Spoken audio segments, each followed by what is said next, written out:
Normally,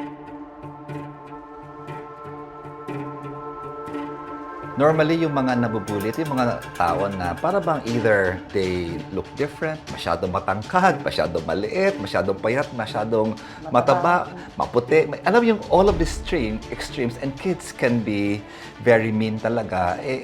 Kunyari, masyadong pag kinakausap mo, hindi lumalaban sa mga jokes. So these are things. So, may mga bagay talaga na yung mga anak natin normally ay para bang pwede silang maging natural na imamark for bullying unconsciously.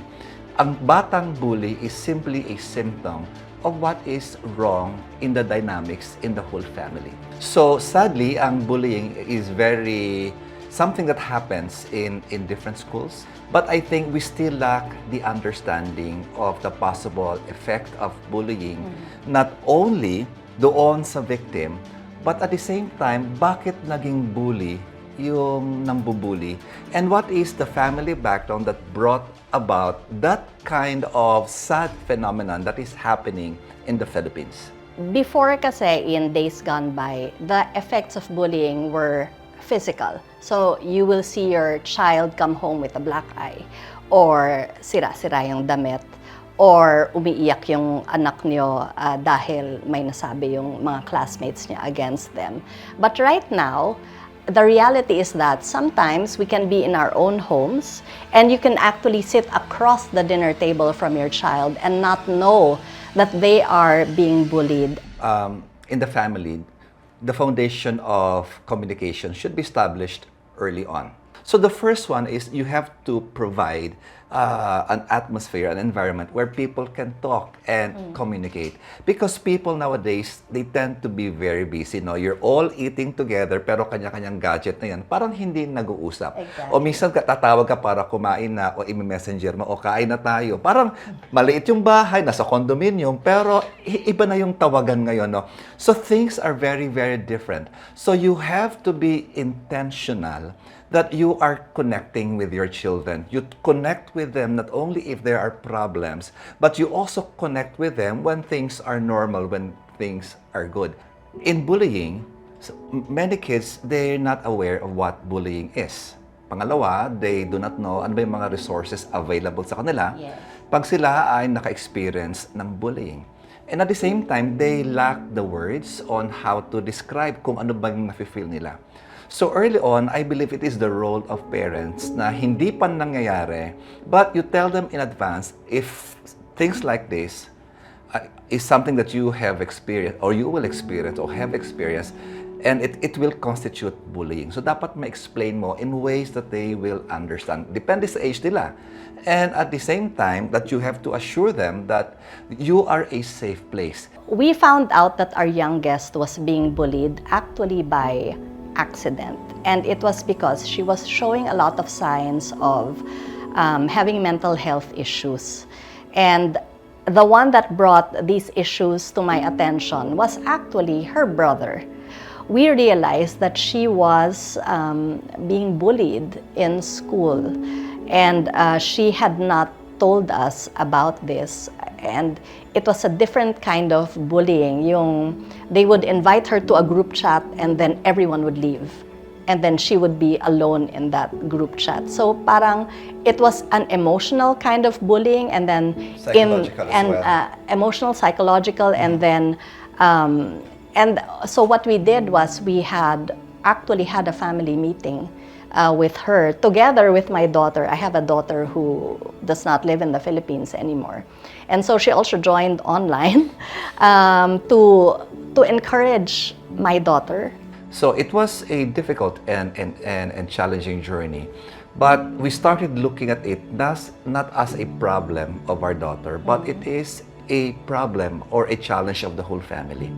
Ang laking tulong niya now, she's very, very strong. She's able to share her testimony. Maging sa probinsyang pinupuntahan ko, she has become very open. And in fact, people would come to her and ask for advice, ask for prayer because of what she's gone through. And marahil po, dumaan kayo sa bullying. Ang anak niyo dumaan sa bullying.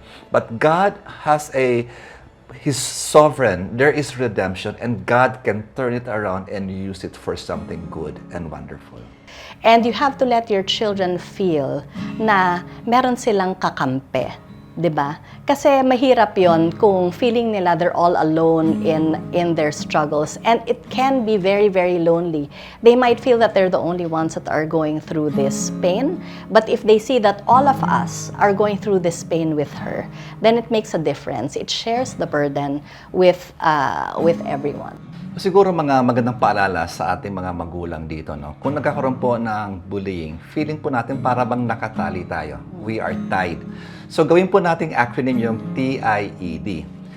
The first one is yung transfer of blame. Maybe you are blaming yung asawa mo, you're blaming your child, bakit ang hina-hina mo, you're blaming this. Siguro first you have to own it. What can I do better? You own it, no? Ano ba yung pagkukulang ko bilang isang tatay? Kulang ba ako ng communication sa aking anak? Pangalawa is yung internal dialogue na sinasabi mo. Yung anak ko mahina, baka baguhin po natin, baka yung anak ko kailangan ng tulong. Kailangan ng support ang aking anak. Am I able to give that undivided, that unconditional love sa aking anak? Lalaki man, babae man, bata man, o siya ay teenager. And at the same time is excuses. Kasi busy ako eh. Kasi nasa abroad ako. Kasi naman yung misis ko, siya yung nasa bahay. No, walang excuse, no? Hindi lang po nagtatapos sa ating financial provision, physical provision, ang pagiging magulang. We have to provide the emotional, the spiritual, napakahalaga po yun sa ating mga anak. And D is yung destructive behavior na pwedeng gawin yung D. Meaning, instead na you bring your child closer to you, you're pushing, pinapagalitan mo, pinapahiya mo, ay lumaban ka, mahina nga yung bata, no?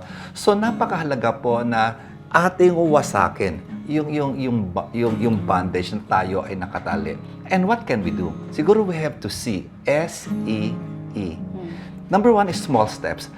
What steps can you do para ma-address yung situation na to? Talk to your child on a regular basis na hindi pinapag-usapan yung problema. Alam mo may problema na, pero ang goal mo lang is not to correct, but to connect para mas comfortable.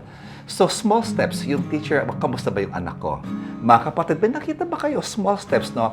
Then, another letter doon sa E is siguro, we have to begin to express kung ano ba yung ating pangangailangan sa Diyos. Lord, this is beyond me. Lord, kailangan ka sa aking buhay. Panginoon, kailangan ko yung pamilya ko na madaanan to. So, express your confidence in God. And last, yung letter E na pwede natin gawin is begin to explore ways to support your children. Kailangan bang i-transfer yung school? That can be one of the decision. Kailangan ba na i-homeschool? O ibang option dahil hindi safe place yung anak na yun. So you have to explore, should I see for my children yung psychologist, counselor, or whatever? We have to explore other avenues to support our kids. See things really as they are. See your child as he or she is. Don't put things under the rug or hide things under the rug. You have to see their pain, see everything about them, and to love them unconditionally, no matter what. Let's do away with victim blaming. Kaya ka siguro na-bully dahil ganyan ang suot mo. Kaya ka siguro na-bully, mas lalo po hindi mag-open up sa atin yung ating mga anak.